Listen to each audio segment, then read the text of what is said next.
you missed it, today is the last day to celebrate Menopause Awareness Month. I got rid of all the guys on the table, so it's just the gals here. There are more than 50 million women who are in postmenopause in the United States. And Dr. Streicher is here to tell us some myths versus facts about menopause. Good morning to you. Good morning. Hi. And the celebration begins. Oh, the celebration that the boys are gone? No, we're celebrating.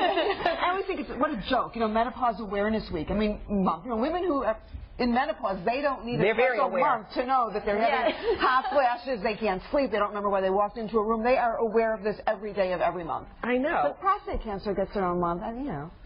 Menopause should. Well, then let's get to it. All right, so here we go. 50 million seems like a lot of menopausal women, though, before we get started. That's a lot. It is a lot. And what's so interesting is that there are more women alive today who are postmenopause than in all of history together. And the reason is because we have a longer life expectancy. And we forget about that, but women live about 40% of their life after they've gone through the menopause transition. It was interesting. Last year I was in Kenya. I'm working at a clinic, and I was very excited to talk to the Kenyan women about how they experienced menopause and what the attitudes were. So I said to my interpreter, my Messiah interpreter, I really want to talk to menopause women. And she looked at me like I was the stupidest human being on earth. And she said, the life expectancy here is 45. Nobody gets to menopause. How tragic. And that's why we do have so many postmenopause women, which is a good thing. But we want people to live well, not just live long. All right. But young women can also be going through menopause, They can, but it's a little bit more unusual. Average age is 51. 50, okay. Yeah. Okay. All right. So there are myths and there are facts. So I say we go through some of them now. Okay. And here's one I'm going to throw out. Okay. Menopause does not cause weight gain. Is that true? I like to see the audience. Yeah. Is it true or false? What's your guess?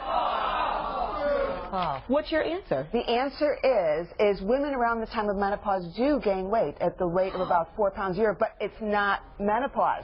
It's not related to a lack of estrogen. Lack of estrogen can cause a redistribution of the weight. But the truth is, if you have a woman who's in her early 50s who's not yet gone through menopause, she's gaining weight too. It's a change in metabolism. Menopausal women tend not to sleep. We know that insomnia is related to the way you metabolize food. This is awful. We know that women have hot flashes, you gain weight, you can't sleep. Exactly. That's It's coming, sister. It's coming. You're still young. It's coming. I'm a little closer. But there are strategies, that it doesn't have to happen. You don't have to gain weight, but it's not menopause, actually. It's midlife. All right, here's another one. There are foods that will help with the hot flashes. True or false? True. False. You're wrong! False.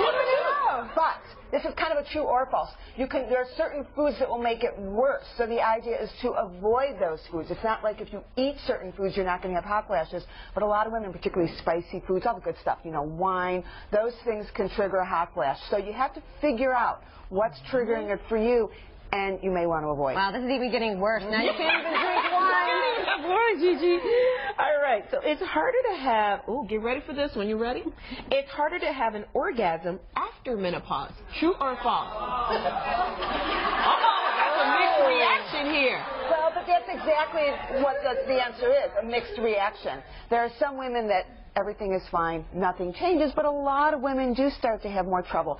And one of the reasons it is true. It can be true. Okay. But what makes it confusing is that many women who are midlife also have other problems like diabetes and heart disease that decrease blood flow to the genitals and can get in the way of any kind of sexual response, including orgasm. So you put that along with the decrease in hormones, and for some women, it's just a real sex killer. Okay. So there are solutions for that, too.